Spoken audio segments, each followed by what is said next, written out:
Good morning. Last lecture में alteration के कौन कौन से क्लोजेस हो गए थे बताइए। ऑल्ट्रेशन ऑफ नेम क्लोज हो गया था। लोकेशन क्लोज में सिर्फ ए पॉइंट हो गया था। उसके बाद लाइबिलिटी ऑब्जेक्ट क्लोज हो गया था और लाइबिलिटी क्लोज लगभग कंप्लीट हो गया था, जिसमें एक लास्ट में लाइन में बता रहा था कि कभी भी कंपनी कोई ऐसा एग्रीमेंट नहीं कर सकती जिसके बाद मेंबर्स की लाइबिलिटी बढ़ती हो।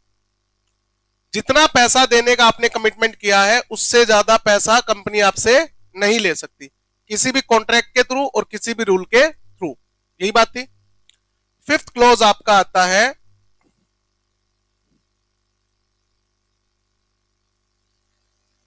Capital close. दिख रहा है क्या पीछे? हाँ चलो, बाकी इसमें शायद जूम करने का ऑप्शन भी होगा।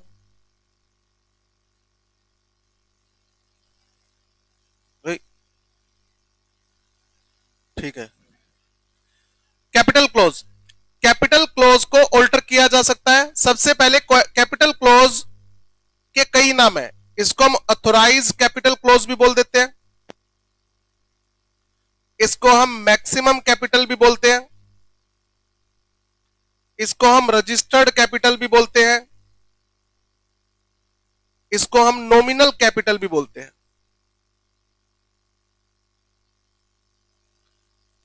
ज्यादातर आपने नाम कौन सा सुना हुआ है? Authorise capital. Authorise capital clear है ना?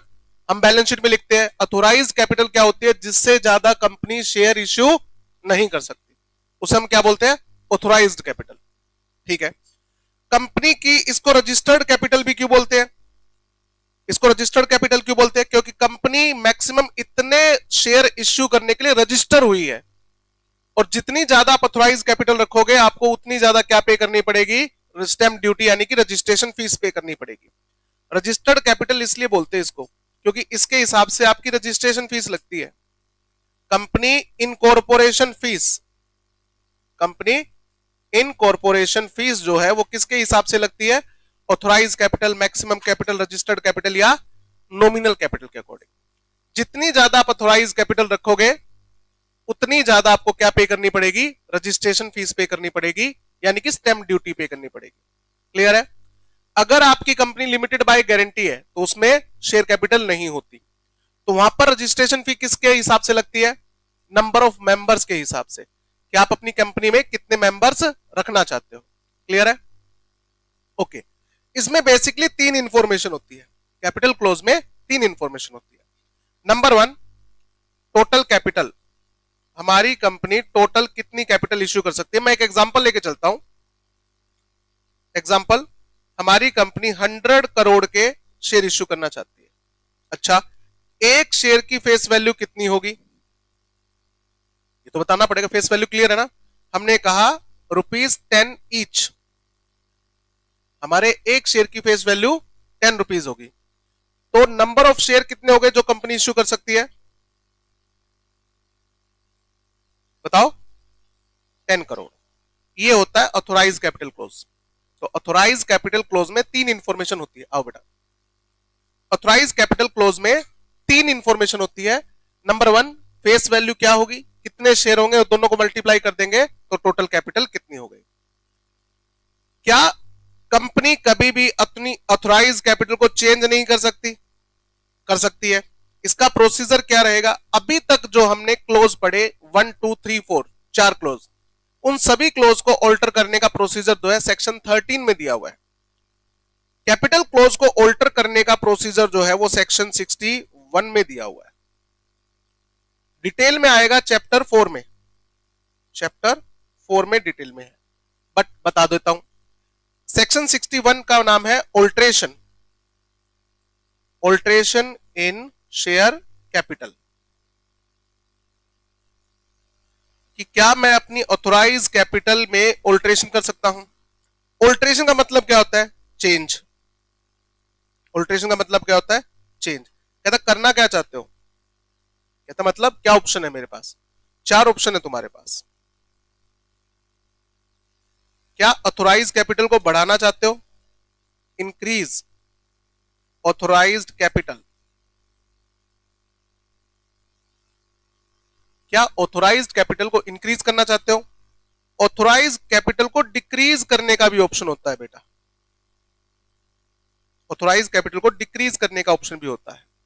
अब माइंड में एक क्वेश्चन आ रहा है कि मैं ऑथोराइज्ड कैपिटल डिक्रीज क्यों करूंगा?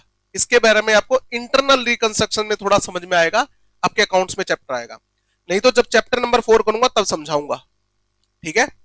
उसके बाद हो सकता है मैं शेयर्स की फेस वैल्यू को क्या कर दूं, मर्ज कर दूं। मतलब फेस वैल्यू कितनी है, 10 रुपए, तो हमारी कंपनी ने प्लान किया है सभी शेयर होल्डर से 10-10 रुपए वाले शेयर सर्टिफिकेट वापस ले लो, 10 रुपए वाले 10 शेयर्स को मर्ज करके 100 रुपए का एक शेयर इश्यू कर दो। आप मर्ज कर सकते हो फेस वैल्यू, ठीक है, और आप स्प्लिट भी कर सकते हो। आप शेयर्स की फेस वैल्यू को क्या कर सकते हो, स्प्लिट भी कर सकते हो, ठीक है। ये सारे के सारे केसेस किसके बनते हैं ऑल्टरेशन के बनते हैं।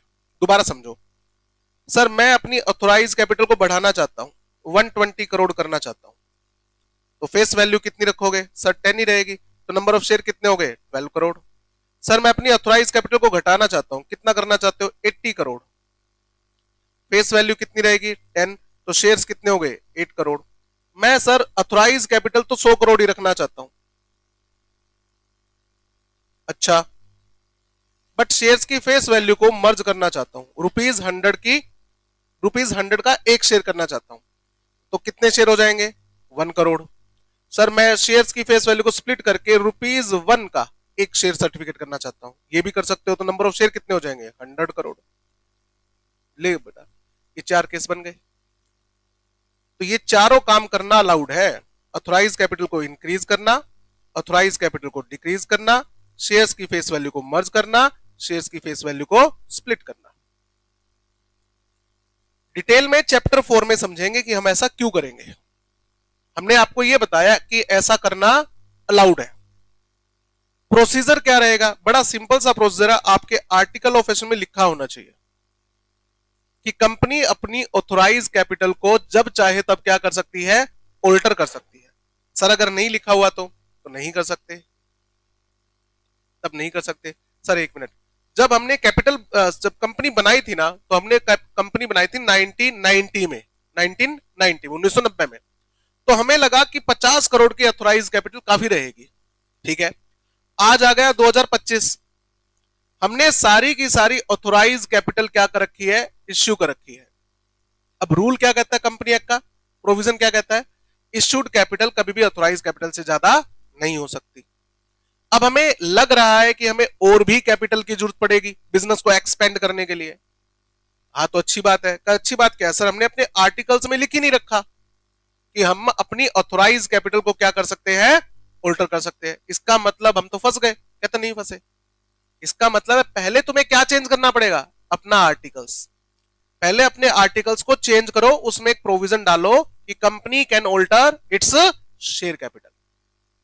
कहते क्या ये पॉसिबल है? हाँ, आर्टिकल्स को भी ऑल्टर किया जा सकता है, वो भी आएगा भी। एसआर पास करना है, आर्टिकल क्या हो जाएगा? चेंज हो जाएगा। उसके बाद आपको क्या पास करना है? Ordinary resolution. कुछ बच्चों के दिमाग यहां पर ब्लैंक हो जाते हैं कि सर हमें कैसे याद रहेगा कि कौन से काम के लिए ओआर पास होगा और कौन से काम के लिए एसआर। तो बेटा आपको याद ही नहीं करना, आप समझिए, आपको सिर्फ 6 या 7 केस ऐसे हैं जिसमें ओआर पास होता है।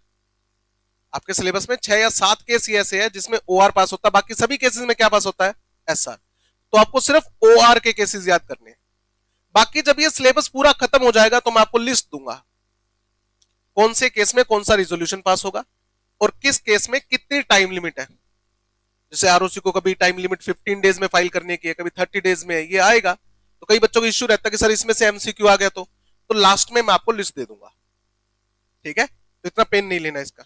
उसके बाद ओआर पास करके आपने एमओए को अमेंड कर दिया, इसकी कॉपी किसको भेजनी पड़ेगी? आरओसी को। कितने दिन में? अमेंडेड कॉपी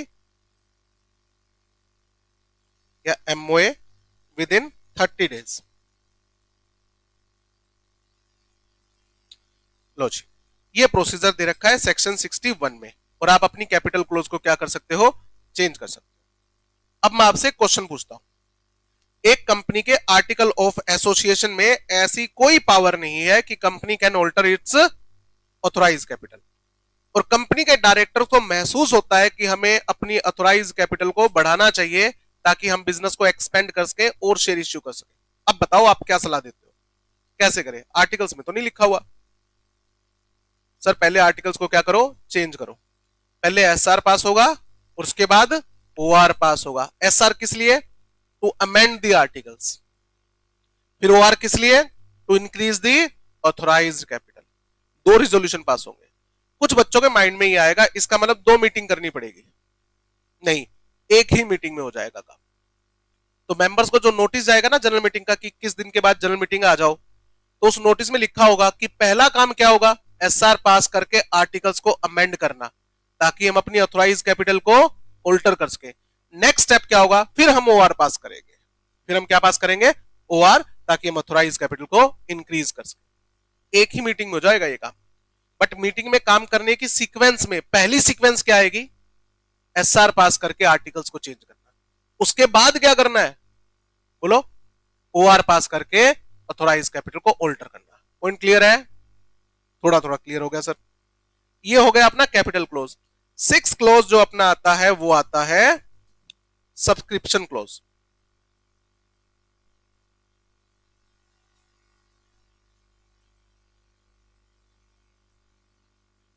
सब्सक्रिप्शन क्लोज को हम एसोसिएशन क्लोज भी बोलते हैं।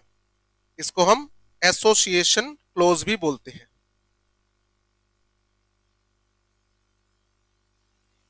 ये वो बंदे हैं जो कंपनी बनाने के लिए क्या दे रहे हैं? एप्लीकेशन दे रहे हैं। सब्सक्रिप्शन क्लोज में क्या लिखा होगा? Name, address and occupation.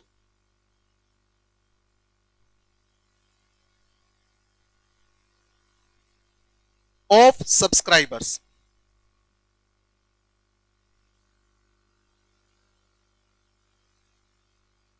Name, address and occupation of subscriber. Subscriber का नाम क्या है, उसका एड्रेस और वो क्या काम करता है वो। उसके बाद यहां लिखा होगा नेक्स्ट कॉलम में number of shares. Number of shares. उसके बाद इनके साइन। इसके बाद इनके साइन। और सर अगर बंदा पढ़ा लिखा ना हो तो थंब इंप्रेशन। अगर बंदा पढ़ा लिखा नहीं है तो अंगूठा लग जाएगा। किसी के माइंड में क्वेश्चन आ रहा है कि सर ठाकुर आए तो शोले फिल्म का मतलब हाथ ही नहीं है, थंब इंप्रेशन कैसे लगाएगा? तो उस केस में उसका लीगल रिप्रेजेंटेटिव। उस केस में उसका लीगल रिप्रेजेंटेटिव। देखो हमारे सामने 2 वर्ड आते हैं, एक लीगल हियर और एक legal representative. Legal here word जो होता है वो भी लीगल रिप्रेजेंटेटिव होता है, बट वो डेथ के केस में आता है। और लीगल रिप्रेजेंटेटिव जो है वो किसी भी केस में आ सकता है। बंदा जिंदा है तो भी आ सकता है, बंदा मर गया उसके बाद भी आ सकता है। लीगल हियर होना और लीगल रिप्रेजेंटेटिव होना 2 अलग अलग बातें। जैसे ये बंदा जिसके हाथ ही नहीं है, अब उसका लीगल हियर नहीं है, वो क्या है? Legal representative. Legal here word death के केस में आता है। क्लियर है? साइन करवाओ उसके। और लास्ट कॉलम में होते हैं विटनेस, नोटरी। किसके सामने आपने साइन किए हैं? हमें कैसे पता है ये बंदा जिंदा है या नहीं है? तो इसके आगे किसके साइन होंगे? विटनेस के, यानी कि नोटरी के साइन होते हैं मेनली। तो कितने सब्सक्राइबर का नाम और एड्रेस लिखना है बताओ? कितने एड्रेस सब्सक्राइबर का नाम और एड्रेस लिखना है बताओ? मिनिमम कितने? अगर ओपीसी बना रहे हो तो 1, प्राइवेट कंपनी बना रहे हो तो हाँ 2, और पब्लिक कंपनी बना रहे हो तो हाँ मिनिमम सब्सक्राइबर 1 2 7। 1 किस केस में? ओपीसी के केस में। 2 किस केस में? प्राइवेट कंपनी के केस में। और 7 किस केस में? अगर पब्लिक कंपनी बना रहे हो। सर ये तो मेंबर्स की रिक्वायरमेंट नहीं थी कि ओपीसी में मिनिमम मेंबर कितने होने चाहिए? 1, प्राइवेट कंपनी में 2 और पब्लिक कंपनी में 7। तो सब्सक्राइबर क्या बनते हैं? मेंबर ही तो बनते हैं। हाँ, उसके बाद नंबर ऑफ शेयर्स। इस कॉलम में आपने कुछ शेयर्स लिख रखे हैं, फॉर एग्जांपल 1000 2000। कहता सर ये क्या है? इसका मतलब ये है भाई कि अगर ये कंपनी इनकॉर्पोरेट हो जाती है तो मैं इस कंपनी के इतने शेयर्स खरीदने के लिए तैयार हूं। Basically commitment, promise. ये प्रोमिस कर रहे हैं और उसके आगे इनके क्या हो जाएंगे? साइन हो जाएंगे। ठीक है? ऐसे सेम साइन करने जरूरी नहीं है, अपने कर लो बेटा कि सर ये कैसे बनाए, अब ये मैंने भी ऐसे ही बनाया। ये वाला कॉलम कब आएगा? If company is having share capital. अगर कंपनी शेयर कैपिटल वाली कंपनी है तो, अगर कंपनी लिमिटेड बाय गारंटी है तो सेकंड वाला कॉलम नहीं मिलेगा आपको। फिर वहां पर सब्सक्राइबर का नाम, एड्रेस और सीधा साइन और विटनेस, क्योंकि उसमें तो शेयर कैपिटल ही नहीं है। मिनिमम एक शेयर खरीदने का कमिटमेंट करना पड़ेगा। अगर कंपनी शेयर कैपिटल वाली कंपनी है और आप सब्सक्राइबर टू मेमोरेंडम बनना चाहते हो तो मिनिमम एक शेयर खरीदने का कमिटमेंट करना पड़ेगा। Minimum 1 share commitment.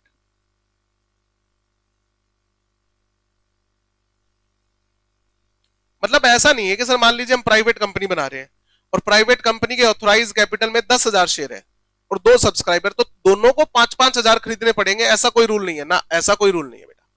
ऐसा हो सकता है एक कितने का कमिटमेंट कर रहा हो 1000 का और दूसरा कितने का कमिटमेंट कर रहा हो 9000 का, तो ऐसा कुछ नहीं। पार्टनरशिप फर्म में होता ना कि पार्टनरशिप फर्म में रेशो बराबर हो, जरूरी थोड़ी है, हम क्या कर सकते हैं, डिफरेंटली डिसाइड कर सकते हैं। तो सेम यही बात है, एक शेयर खरीदने का कमिटमेंट करना पड़ेगा। ठीक बात है, okay. all subscriber become member, all subscribers become members on the incorporation of company। जैसे ही कंपनी का इनकॉर्पोरेशन होता है सारे के सारे मेंबर क्या बन जाते, सारे के सारे सब्सक्राइबर क्या बन जाते हैं, मेंबर्स बन जाते हैं, जिस दिन कंपनी का इनकॉर्पोरेशन हुआ है। अच्छा, आप लोगों ने एक रिक्वायरमेंट पढ़ी हुई है कि प्राइवेट कंपनी में मिनिमम कितने मेंबर होने चाहिए, 2। पब्लिक कंपनी में मिनिमम कितने मेंबर होने चाहिए, 7। मेंबर क्यों लिखा हुआ है, शेयर होल्डर क्यों नहीं लिखा हुआ? अभी सोचा है? वहां पर हमेशा वर्ड क्या आता है, मेंबर। और हमें अब तक क्या लग रहा है, ज्यादातर बच्चों को क्या लग रहा है कि मेंबर और शेयर होल्डर एक ही तो बात है, लगता है ना? हाँ, लगभग एक ही बात है। बट एक बात बताओ, अब कंपनी इनकॉर्पोरेट हो गई, ये सब्सक्राइबर क्या बन गए, मेंबर बन गए, क्या इनके पास शेयर्स हैं? बोलो, नहीं है। क्यों नहीं है? सर अभी तो कंपनी बनी है, अभी तो शेयर इश्यू होंगे, फिर बोर्ड ऑफ डायरेक्टर से अलॉट करेंगे, उसके बाद हम शेयर होल्डर बनेंगे। तो मेंबर होना अलग बात है और शेयर होल्डर होना अलग बात है। Example number 2, company limited by guarantee में शेयर होल्डर होगा? बोलो, क्यों नहीं होगा? उसमें शेयर कैपिटल ही नहीं है, तो उसमें क्या होते हैं, मेंबर्स होते हैं। एग्जाम्पल नंबर 3, मिस्टर ए जो है वो एक कंपनी के शेयर होल्डर है, उनकी डेथ हो गई, ठीक है, उनके बाद जो शेयर्स है वो किसको चले जाएंगे, उनके लीगल ईयर को। तो शेयर होल्डर कौन बन गया, उनका बेटा बन गया। बट क्या कंपनी को सपने आ रहे हैं कि एक्स मर चुका है और उसका बेटा जो है वो शेयर होल्डर बन गया है? कंपनी के रिकॉर्ड्स के हिसाब से आज भी मेंबर कौन है, एक्स है। तो एक्स क्या है, मेंबर, और शेयर होल्डर कौन है, उसका लीगल ईयर है। रजिस्टर ऑफ मेंबर मेंटेन करती है कंपनी। कंपनी क्या मेंटेन करती है, रजिस्टर ऑफ मेंबर, जिसमें मेंबर का नाम, एड्रेस, उसके पास कितने शेयर है, ये सब रिकॉर्ड होता है। तो जिसका नाम उस रजिस्टर ऑफ मेंबर में रिकॉर्ड है उसे मेंबर कहा जाता है। समझ में आ गया? और जिसके पास शेयर है उसे क्या कहा जाता है, शेयर होल्डर। एक पुराना कॉन्सेप्ट है जो अब यूज नहीं होता, शेयर वारंट, पुराने जमाने में होता था। तो शेयर वारंट में एक सर्टिफिकेट ही होता था, बट उस सर्टिफिकेट पे किसी का नाम नहीं लिखा होता था। वो जिसके हाथ में वो आ गया शेयर वारंट, वो कंपनी के उतने शेयर्स का क्या हो जाता था, मालिक हो जाता था, बीरर। हम क्या बोलते हैं, बीरर। तो जिसके पास शेयर वारंट है वो शेयर होल्डर है, बट कंपनी का मेंबर नहीं है। ऐसे कई केस आते हैं। तो ये चीज आज से समझना शुरू कर देना, शेयर होल्डर होना अलग बात है और मेंबर होना अलग बात है। अगर आपके पास इक्विटी शेयर है तो यस, आप कंपनी को कह सकते हो कि मेरा नाम कंपनी के रजिस्टर मेंबर में लिखो, मुझे मेंबर बनाओ। अब दूसरा क्वेश्चन ये उठ रहा है कि मेंबर बन के हो क्या जाएगा, मेंबर बन के क्या हो जाएगा? अगर मेरे पास शेयर्स हैं तो मैं उन शेयर्स को बेच सकता हूं, मेरे को डिविडेंड भी मिलेगा। बट मेंबर जो है वो कंपनी की मीटिंग अटेंड कर सकता है। जनरल मीटिंग कौन अटेंड कर सकता है, मेंबर्स। हमने पढ़ा ना, जनरल मीटिंग किसकी होती है, मेंबर्स की होती है। तो जिसका नाम कंपनी के रजिस्टर मेंबर में है उसे ही जनरल मीटिंग अटेंड करने के लिए अलाउ किया जाएगा वही वोट डाल सकता है। ये फर्क आ जाता है शेयर होल्डर और मेंबर में। बाकी इसके बारे में चैप्टर 4 में थोड़ा सा और भी समझा दूंगा। क्लियर है? तो member become subscriber become members not share holder, ये ध्यान रखना। शेयर होल्डर होना अलग बात है और मेंबर होना अलग बात है।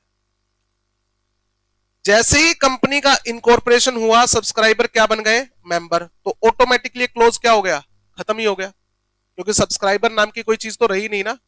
कंपनी इनकॉर्पोरेट होते ही सब्सक्राइबर क्या कहलाने लग गए? मेंबर्स कहलाने लग गए। तो इसका मतलब सब्सक्रिप्शन क्लोज क्या हो गया? खत्म।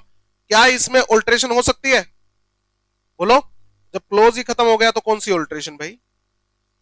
Alteration in subscription close. बताओ, पॉसिबल ही नहीं है। क्यों पॉसिबल नहीं है?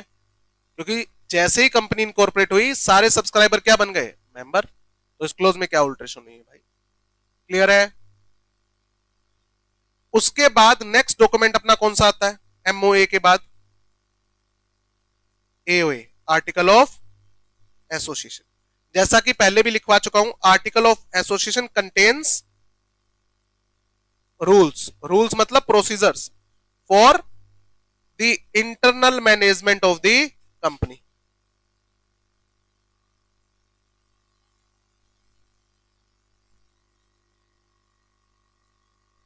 बात यह है कि क्या इसको ऑल्टर किया जा सकता है? हां, जब चाहे तब। क्या पास करके?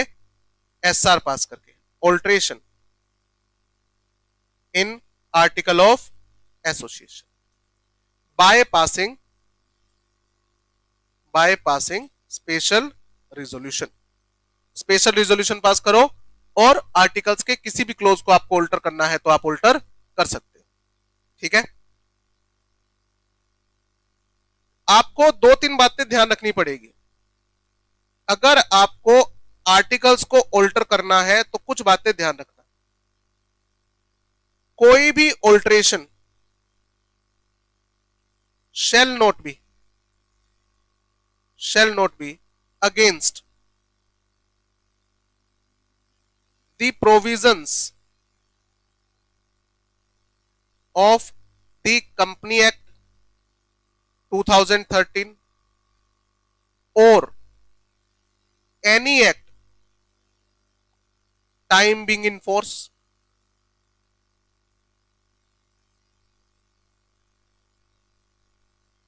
कोई भी ऑल्टरेशन कंपनी एक्ट के खिलाफ नहीं हो सकती या किसी भी एक्ट के जो उस टाइम पर फोर्स में हो, अप्लीकेबिलिटी में हो। आपकी कंपनी का एमओए और एओए कभी भी किसी भी एक्ट के अगेंस्ट नहीं जा सकता। ठीक है? Alteration can not be against the rights of members. कोई भी ऑल्टरेशन आप ऐसी नहीं कर सकते जो मेंबर्स के राइट्स के अगेंस्ट हो। ठीक है? और एमओए, कोई भी ऑल्टरेशन ऐसी नहीं हो सकती जो एमओए के खिलाफ चली जाए। ठीक है? एटसेट्रा। ये कुछ पॉइंट आपको ध्यान में रखने हैं। मैं इसका एग्जांपल लेता हूं।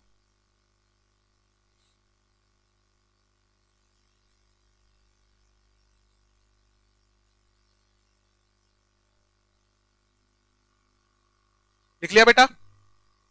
लिख लो, आराम से लिख लो।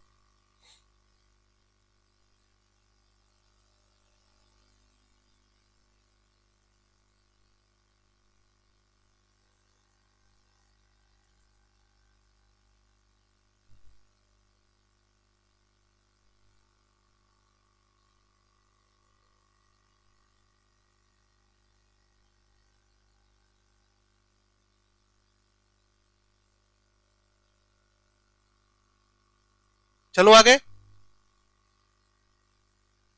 इसका एक एग्जांपल लेते हैं बेटा। Section 63 of the company act, ये है बोनस शेयर इश्यू करने के बारे में। सेक्शन 63 के according company can not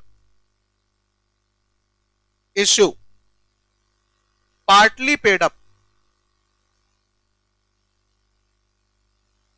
bonus shares.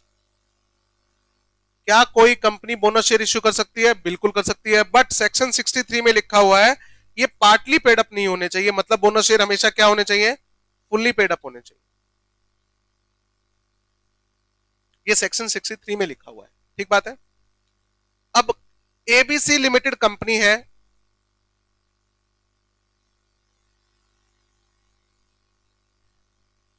इस कंपनी का जो आर्टिकल ऑफ एसोसिएशन है एओए, इसमें लगभग 100 प्रोविजन है, 100 रूल्स है। एग्जाम्पल, इसमें हमने 100 प्रोसीजर्स दे रखे हैं, जिसमें से एक प्रोसीजर ये कहता है कि हमारी company partly paid up bonus share भी इश्यू कर सकती है। वन प्रोविजन क्या कहता है? Company can issue fully paid up, sorry, partly paid up bonus share.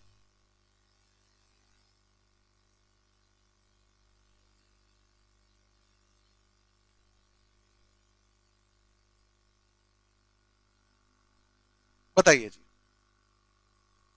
ठीक या गलत? गलत।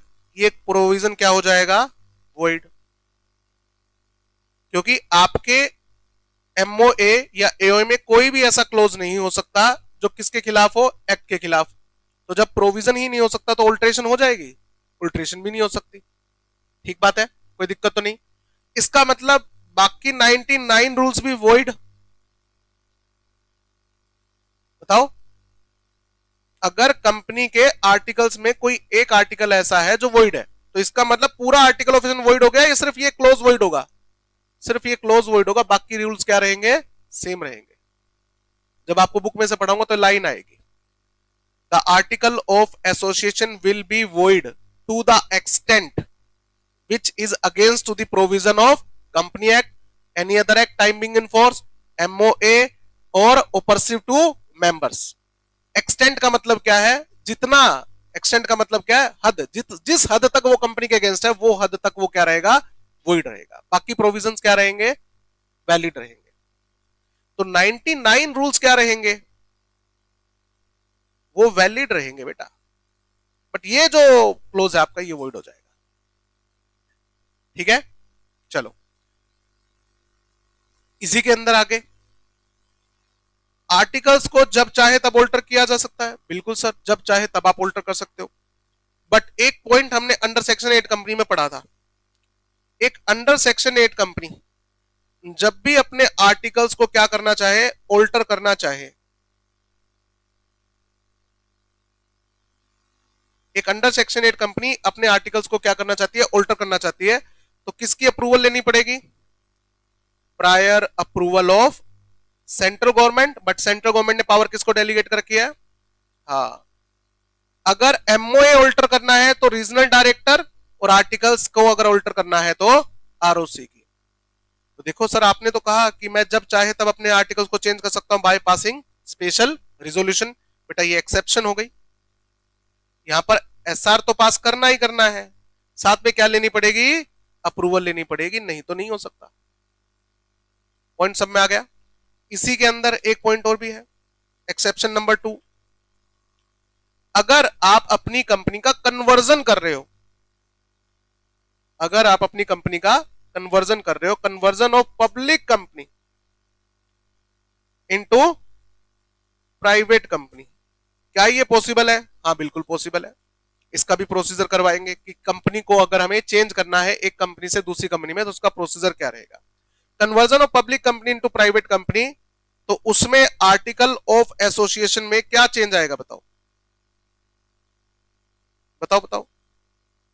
फाउंडेशन में आपने डेफिनेशन पढ़ी हुई है प्राइवेट कंपनी की, सेक्शन 2 क्लॉज 68, उसमें क्या होती है? रेस्ट्रिक्शन होती है इन आर्टिकल ऑफ एसोसिएशन। तो आर्टिकल्स को अमेंड करके आपको क्या करना पड़ेगा? ऑल्टर करके क्या करना पड़ेगा? To insert, amend the article of association to insert the conditions या restrictions mentioned in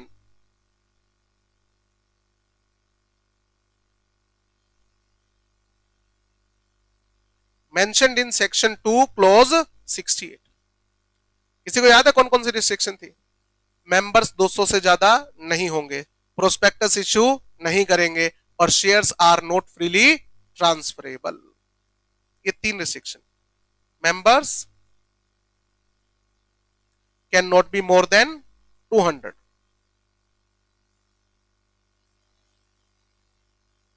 हम कभी भी पब्लिक इश्यू नहीं करेंगे, पब्लिक इश्यू थ्रू प्रोस्पेक्टस।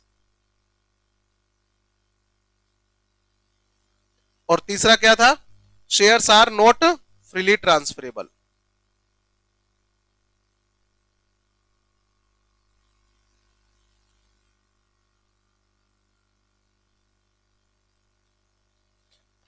ठीक है, आपको ये आर्टिकल्स क्या करना पड़ेगा? अमेंड करना पड़ेगा ये रिस्ट्रिक्शंस इंसर्ट करने के लिए। बट बेटा ये अमेंडमेंट के लिए प्रायर अप्रूवल चाहिएगी रीजनल डायरेक्टर की। क्या चाहिएगी?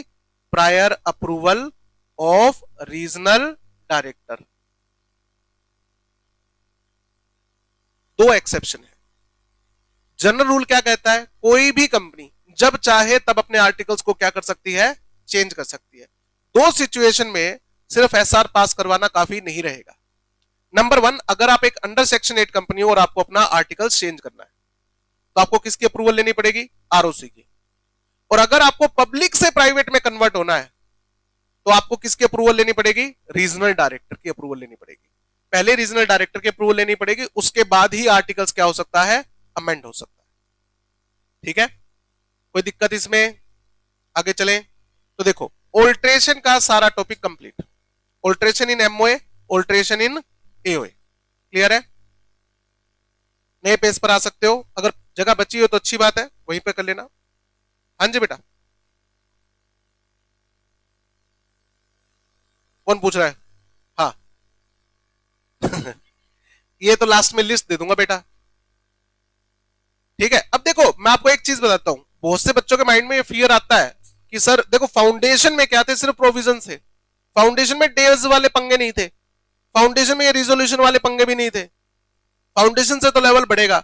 अब बच्चों के माइंड में फियर क्या आएगा कि सर इतनी सारी चीजें याद कैसे रखूंगा, कि कहां रीजनल डायरेक्टर आएगा, कहां आरओसी आएगा, कहां सेंट्रल गवर्नमेंट आएगा, कहां एनसीएलटी आएगा, आगे आगे और भी अप्रूवल आनी है, तो इसको याद कैसे करेंगे? तो पहली बात तो मैं आपको चार्ट दूंगा।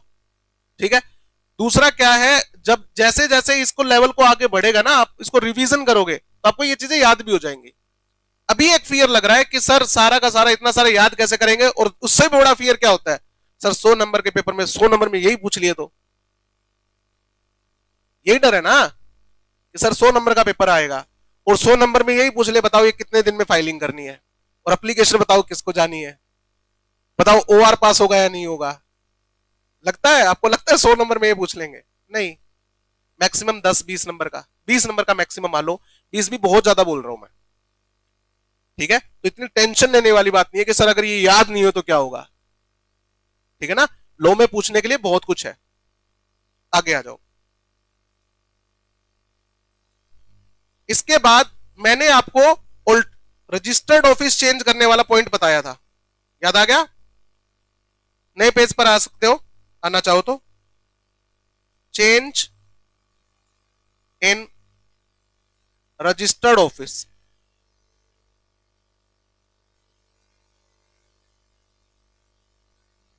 चेंज इन रजिस्टर्ड ऑफिस कितने पार्ट बताए थे?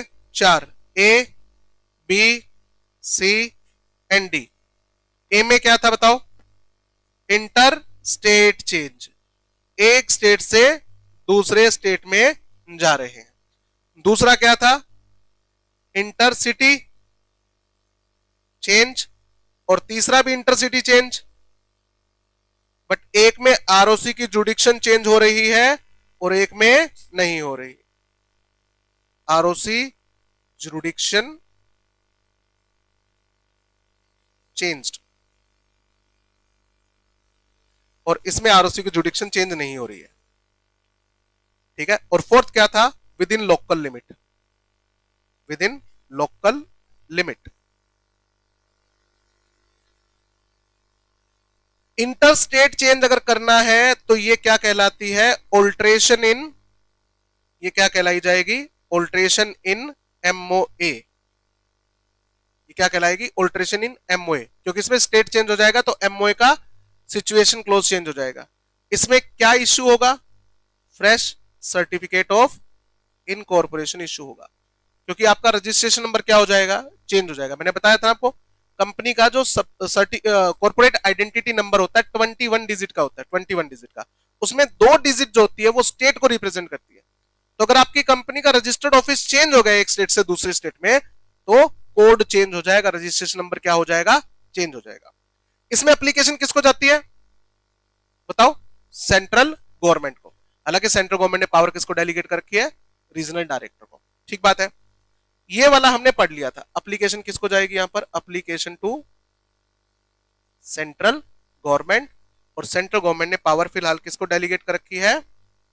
रीजनल डायरेक्टर को। ये सब हमने पढ़ लिया है, ठीक है, ऑलरेडी डन। अब पढ़ने ये 3 केस।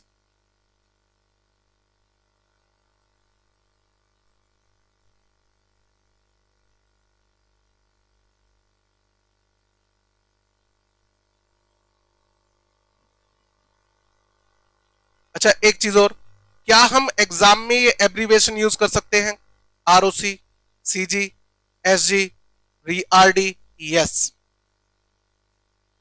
यस, ये एब्रीवेशन मैंने नहीं बनाई हुई है, ये कंपनी एक्ट में गिवन है। बोर्ड ऑफ डायरेक्टर्स को पूरा लिखने के बजाय बीओडीएस लिखना अलाउड है, जनरल मीटिंग को जीएम लिखना अलाउड है, बोर्ड मीटिंग को बीएम लिखना अलाउड है, ऑर्डिनरी रिजोल्यूशन को ओआर, स्पेशल रिजोल्यूशन को एसआर, ये लिखना अलाउड है। ये एब्रीवेशंस मैंने नहीं बनाई हुई है, ये कंपनी एक्ट में गिवन है बेटा, ठीक है ना? ओके, आओ अब आते हैं इन चारों केसेस में क्या ये ऑल्ट्रेशन इन एमओए का केस है? इसमें से कोई भी केस ऑल्ट्रेशन इन मेमोरेंडम का नहीं है, क्योंकि एमओए में सिर्फ क्या मेंशन होता है? State name. इन लास्ट के 3 केसेस में स्टेट चेंज नहीं हो रहा है, तो ये ऑल्ट्रेशन इन एमओए नहीं है, ठीक है। इन तीनों केसेस में fresh certificate of incorporation issue होगा क्या? नहीं होगा। अब इससे एमसीक्यू आता है, ये चारों केस दे देंगे आपको एबीसीडी में, और इसमें कहेंगे बताओ इनमें से कौन सा केस ऑल्ट्रेशन इन मेमोरेंडम का है? फर्स्ट। बाकी 3 case memorandum of alteration of memorandum का नहीं है। या फिर एमसीक्यू क्या आ सकता है, इन चारों केस में से कौन से केस में fresh certificate of incorporation issue होगा? सिर्फ फर्स्ट में, बाकी तीनों केसेस में fresh certificate of incorporation issue नहीं होगा, क्योंकि स्टेट चेंज ही नहीं हो रहा है। पॉइंट समझ में आ गया? चलो अब इनकी बात करते हैं डिटेल में। ये बी पॉइंट मोस्ट इंपॉर्टेंट है।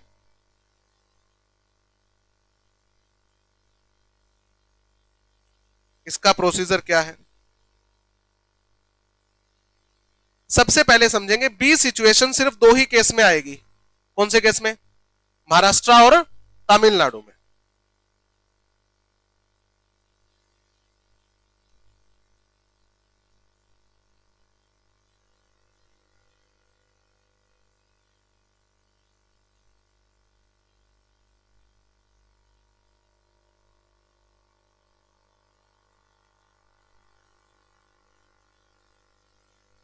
महाराष्ट्र में आपका ऑफिस जो है वो मुंबई में है, और आपको अपना ऑफिस शिफ्ट करना है पुणे में। तो बेटा मुंबई का आरओसी 1 है, तो पुणे का आरओसी 2 है। इन दोनों सिटी का आरओसी क्या है? अलग अलग है। मुंबई को 2 हिस्सों में बांट रखा है, और दोनों के आरओसी क्या है? अलग अलग है। सेम ऐसे ही तमिलनाडु में, चेन्नई में आपका अगर ऑफिस है और आपको शिफ्ट करना है कोयम्बटूर में, आपको शिफ्ट करना है कोयम्बटूर में, तो चेन्नई का अगर आरओसी 1 है तो कोयम्बटूर का आरओसी 2 है, मतलब डिफरेंट आरओसी है। अब आपको शिफ्ट करना है, सपोज करो मुंबई से पुणे या चेन्नई से कोयम्बटूर, तो देखो इंटरस्टेट चेंज लगेगा क्या? नहीं लगेगा। इंटरसिटी चेंज, सिंपल सा प्रोसीजर है, एसआर पास करो, और आरओसी को इंटीमेशन दे दो। ठीक है, अगर आपको एक सिटी से दूसरी सिटी में जाना है तो स्पेशल रिजोल्यूशन पास करवा के मेंबर्स के अप्रूवल लेके आरओसी को इन्फॉर्म कर दो कि भैया हमारा नया एड्रेस ये है, हमने अपना ऑफिस क्या कर लिया है, चेंज कर लिया है। लोकल लिमिट में चेंज करना है तो और भी सिंपल है, मेंबर से ही पूछने की जरूरत नहीं है, बोर्ड रिजोल्यूशन पास करो और आरओसी को क्या कर दो, इंटीमेट कर दो। भाई जो पिछली बिल्डिंग थी किराए पे थी हमारी, लैंडलॉर्ड ने बिल्डिंग खाली करवा दी, हमने बाजू वाली बिल्डिंग ले ली किराए पे, या उससे अगली गली में हमने क्या कर लिया, नया ऑफिस ले लिया है, तो बोर्ड रिजोल्यूशन पास करो, आरओसी को बता दो। सिटी के अंदर ही ना, तो कोई बड़ी बात थोड़ी है जो मेंबर्स के अप्रूवल लेनी पड़ेगी। सिटी चेंज कर रहे हो, मेंबर्स के अप्रूवल लेनी पड़ेगी। बाकी सभी केसेस में क्या लेना पड़ेगा, मेंबर के अप्रूवल लेनी पड़ेगी। तीनों केसेस में क्या पास होगा, एसआर। सिर्फ एक केस में एसआर पास नहीं हो रहा, कौन सा, लोकल लिमिट में अगर चेंज हो रहा है तो। ठीक है, तो एक मिनट मैं इसको सर्कल कर देता हूं ताकि थोड़ा इजी रहे आपके लिए। अगर मुझे लोकल लिमिट के अंदर अंदर चेंज करना है तो बोर्ड रिजोल्यूशन पास होगा, एसआर पास करने की जरूरत नहीं है। बाकी तीन केसेस में एसआर पास होगा। जैसे ही लोकल लिमिट से बाहर जा रहे हो, एक सिटी से दूसरे सिटी में जा रहे हो, एक आरओसी की जुडिक्शन से दूसरे आरओसी की जुडिक्शन में जा रहे हो, एक स्टेट से दूसरे स्टेट में जा रहे हो, तो आपको एसआर तो पास करना ही करना पड़ेगा। अब आते हैं इस केस में, बी केस में। इस केस में आपको क्या करना पड़ेगा, स्पेशल रिजोल्यूशन तो पास करना ही करना है। ठीक है, और आपको अप्लीकेशन देनी पड़ेगी रीजनल डायरेक्टर को, application to regional director to shift the office. हम अपना ऑफिस क्या करना चाहते हैं, शिफ्ट करना चाहते हैं एक आरओसी की जुडिक्शन से दूसरे आरओसी की जुडिक्शन में। रीजनल डायरेक्टर जो है विद इन 30 डेज हा या ना कहेगा, विद इन 30 डेज हा या ना कहेगा, हा ही कहेगा बेटा, अगर कोई रीजन है तो रिजेक्शन कर देगा। Approve the application. ठीक है, एप्लीकेशन अप्रूव होने के 60 डेज के अंदर अंदर, with in 60 days, copy of approval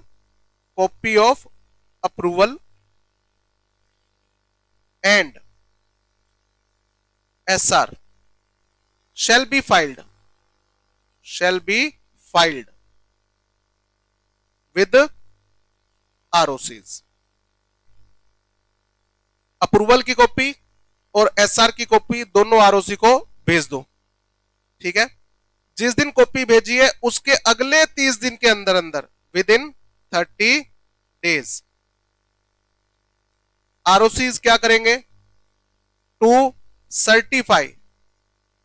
certify the alteration या चेंज, सर्टिफाई दी चेंज, कि आप अपने रजिस्टर्ड ऑफिस को एक आरओसी की जुडिक्शन से दूसरे आरओसी की जुडिक्शन में लेके जा सकते हो। इसका लॉजिक बता देता हूं बेटा, अगर मैं आरओसी की डायरेक्शंस को फॉलो ना करूं तो आरओसी मुझे क्या भेजेगा, नोटिस भेज देगा, इतनी पेनल्टी भेजो।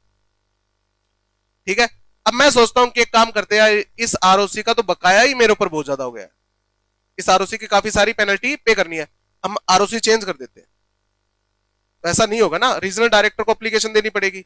रीजनल डायरेक्टर किसको लेटर भेजेगा, इंटरनली किसको लेटर भेजेगा, दोनों आरओसी को। तो पुराने वाले आरओसी से पूछेगा भाई ये तेरा एरिया छोड़ के जाना चाहता है, तुझे कोई ऑब्जेक्शन है क्या? अगर वो कहता है नहीं भाई साहब फाइन पेंडिंग है इस कंपनी के, जब तक फाइन पेंडिंग रहेंगे तब तक मैं तो अप्रूवल नहीं देता इसको मेरा एरिया छोड़ के जाने देने के लिए, तो आपकी एप्लीकेशन क्या हो जाएगी, रिजेक्ट हो जाएगी। और उसमें रीजन क्या आएगा, आरओसी के ड्यूज पेंडिंग है, पहले वो क्लियर करो उसके बाद अप्लाई करो।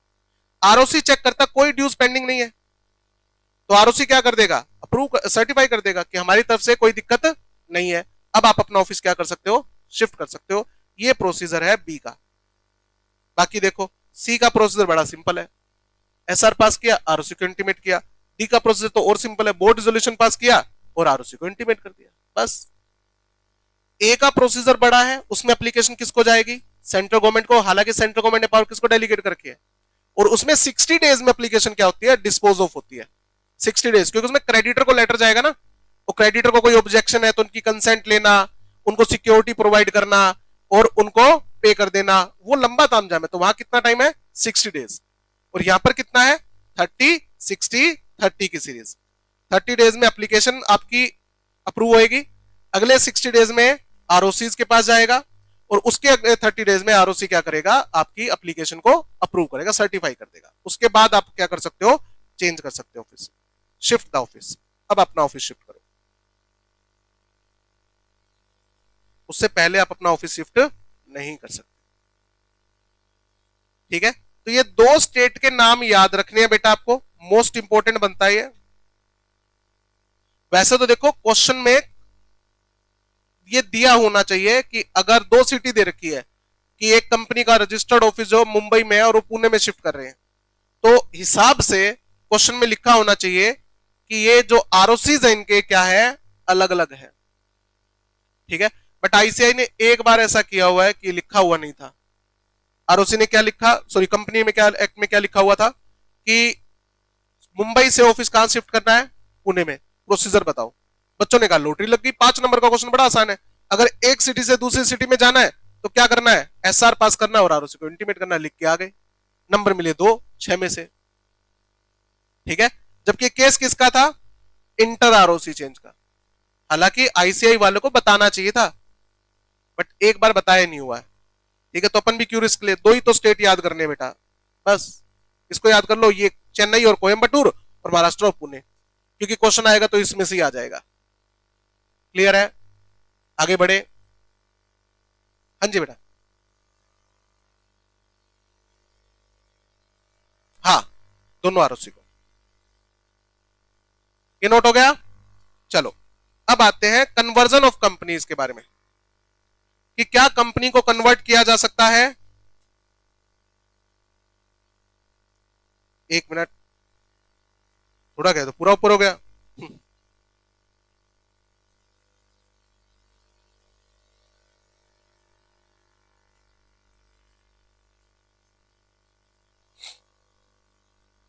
हो गया, आओ आगे। अगला टॉपिक है कन्वर्जन ऑफ कंपनीज।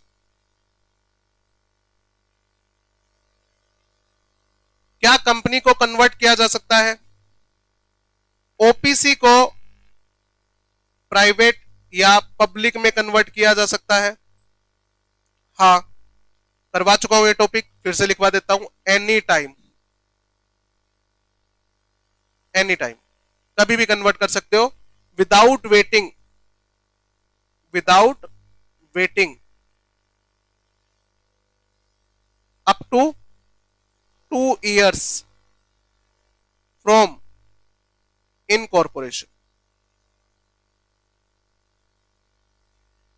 3 साल पहले यह रूल था कि कोई भी कंपनी ओपीसी अगर अपने आप को प्राइवेट या पब्लिक में कन्वर्ट करना चाहती है तो सर्टिफिकेट ऑफ इनकॉर्पोरेशन जिस दिन मिला है वहां से 2 साल तक आपको वेट करनी पड़ेगी, यानी कि 2 साल तक आपका कन्वर्जन नहीं हो सकता। बट अगर आपकी पेड अप कैपिटल 50 लाख से ज्यादा चली जाती है या टर्नओवर आपका 2 करोड़ को क्रॉस कर जाता है, फिर आपको कन्वर्जन करना पड़ेगा। बट ये दोनों ही प्रोविजन हट गए। तो अब प्रोविजन क्या रह गया कि एक ओपीसी अपने आप को जब चाहे प्राइवेट या पब्लिक में कन्वर्ट कर सकती है। बी, क्या एक प्राइवेट कंपनी अपने आप को पब्लिक कंपनी में कन्वर्ट कर सकती है, बोलो यस। प्रोसीजर क्या रहेगा, हाँ इसका प्रोसेस समझेंगे। सबसे पहले तो क्या करना पड़ेगा, स्पेशल रिजोल्यूशन पास करने पड़ेंगे, एक नहीं 2। पहला स्पेशल रिजोल्यूशन पास करना पड़ेगा to alter the name clause of MOA. नाम को चेंज करना है, अपनी मर्जी से चेंज करना है, तो कौन सा रिजोल्यूशन पास होता है, एसआर पास होता है। गवर्नमेंट का ऑर्डर आ गया कि नाम चेंज करो, तो फिर कौन सा रिजोल्यूशन पास होगा, ओआर। याद आ गया, तो पहला एसआर किस लिए पास होगा, नाम को चेंज करने के। नाम में चेंज क्या आएगा बताओ, आपकी कंपनी का नाम क्या है, एबीसी प्राइवेट लिमिटेड कंपनी है ना, तो इसमें प्राइवेट वर्ड जो है वो हटाना है आपको, ये रखना है कि आपके नेम क्लोज में क्या हो गया, चेंज हो गया। क्या मुझे यहां पर रन करना पड़ेगा, बोलो रन क्या था, रिजर्व यूनिक नेम। जब भी कंपनी अपना नाम चेंज करना चाहती है तो पहले ये तो देख लो जो नाम आपको चाहिए वो अवेलेबल है या नहीं है, तो बताओ रन करना पड़ेगा। क्यों नहीं करना पड़ेगा? कन्वर्जन के केस में कभी भी रन नहीं करना होता। सर वो तो याद कर लेंगे लॉजिक। जब आपने प्राइवेट कंपनी बनाई थी तो एबीसी नाम से कोई भी कंपनी एग्जिस्टेंस में नहीं थी, तभी तो आपको ये नाम मिला था। तो कोई भी कंपनी ना उस नाम से प्राइवेट कंपनी थी ना उस नाम से पब्लिक कंपनी थी। तो आज ऐसा कैसे हो सकता है कि अगर मैं पब्लिक कंपनी बना रहा हूं, प्राइवेट से पब्लिक बन रहा हूं, तो इस नाम से कोई कंपनी बनी हुई होगी? कुछ समझ में आ रहा है? किसी भी कंपनी को, एबीसी लिमिटेड कंपनी को, यह नाम कब मिला होगा? जब इस नाम से कोई भी कंपनी नहीं थी, ना प्राइवेट ना पब्लिक। तो कन्वर्जन के टाइम पे ऐसा कैसे हो सकता है कि इस नाम से कोई पब्लिक कंपनी बनी हुई हो? इसलिए कन्वर्जन के केस में कभी भी रन नहीं होता, बट मेंबर्स की अप्रूवल लेनी पड़ती है। ये बेसिकली अप्रूवल किस चीज की है? कन्वर्जन की। क्या हम कन्वर्जन कर लें? उसके बाद एक एसआर और पास होगा। अच्छा, ये दो अलग अलग एसआर पास होंगे, बिल्कुल। To alter the article of association. आपको अपने आर्टिकल ऑफ एसोसिएशन को क्या करना पड़ेगा? ऑल्टर करना पड़ेगा। सर इसमें क्या ऑल्टरेशन करनी पड़ेगी? जो रेस्ट्रिक्शंस थी अंडर सेक्शन 2 क्लोज 68, ये आपको क्या करनी है बताओ? इंसर्ट करनी है, रिमूव करनी है? रिमूव। आप पहले क्या थे? Private company. तो आपके आर्टिकल ऑफ में 3 रिस्ट्रिक्शन थी कि हमारे मेंबर कभी भी 200 से ज्यादा नहीं होंगे, हम कभी भी प्रोस्पेक्टस इश्यू नहीं करेंगे, और हमारे शेयर फ्रीली ट्रांसफरेबल नहीं है। तो पब्लिक कंपनी बनोगे तो ये कंडीशन रखनी है या हटानी है? हटानी है। ये तीनों कंडीशन हटेगी बेटा। क्लियर हुआ? उसके बाद आपको क्या करना है? एसआर की कॉपी और अमेंडेड एमओए की copy, copies of SR and amended MOA and AOA, ये किसके पास फाइल करनी है? आरओसी के पास। आरओसी चेक करेगा सारे डॉक्यूमेंट ओके हैं, और आरओसी आपको क्या इश्यू करेगा? Fresh certificate of incorporation.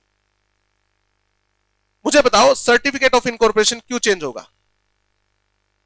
दो वजह से। एक तो नाम ही चेंज हो गया, दूसरा रजिस्ट्रेशन नंबर भी चेंज हो जाएगा, क्योंकि रजिस्ट्रेशन नंबर में 3 अल्फाबेट्स जो होते हैं वो ये बताते हैं कि कंपनी का स्टेटस क्या है। ये प्राइवेट कंपनी है, पब्लिक कंपनी है, गवर्नमेंट कंपनी है, ओपीसी है या अंडर सेक्शन 8 कंपनी है।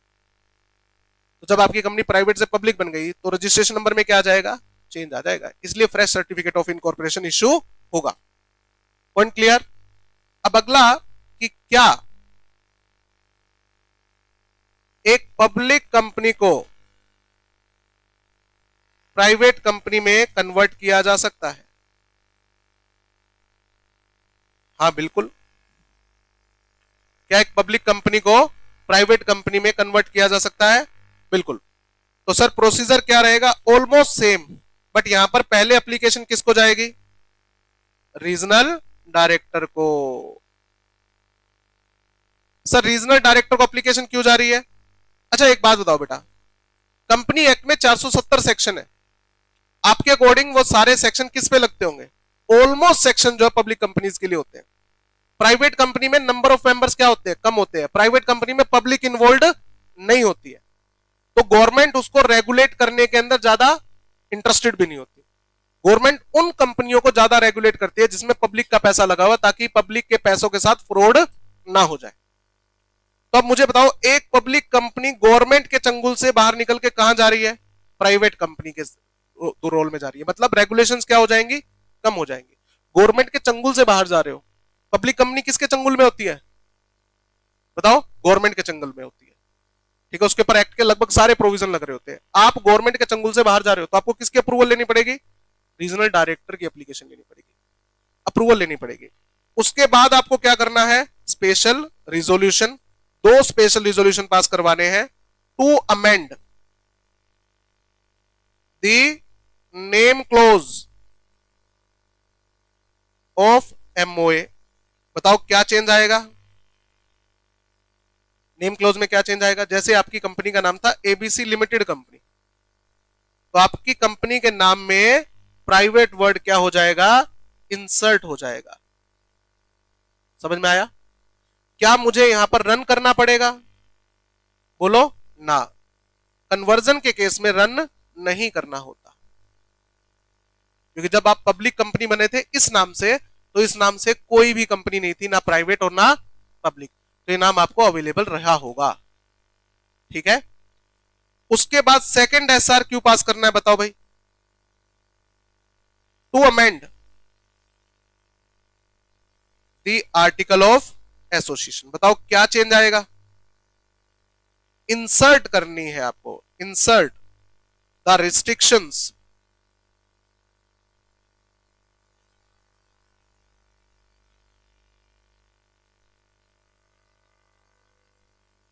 अंडर सेक्शन 2 क्लॉज 68, इंसर्ट करनी है आपको।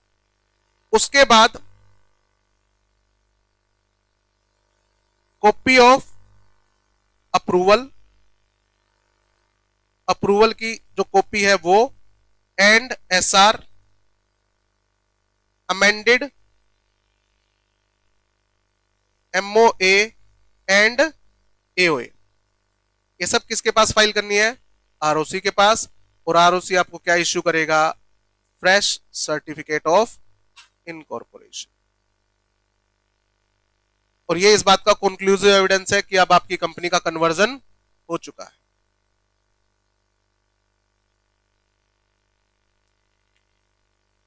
डी, क्या एक अंडर सेक्शन 8 कंपनी को नॉर्मल, प्राइवेट या पब्लिक में कन्वर्ट किया जा सकता है?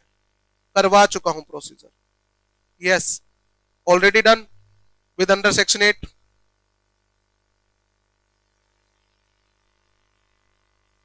सेक्शन 8 में करवा दिया था।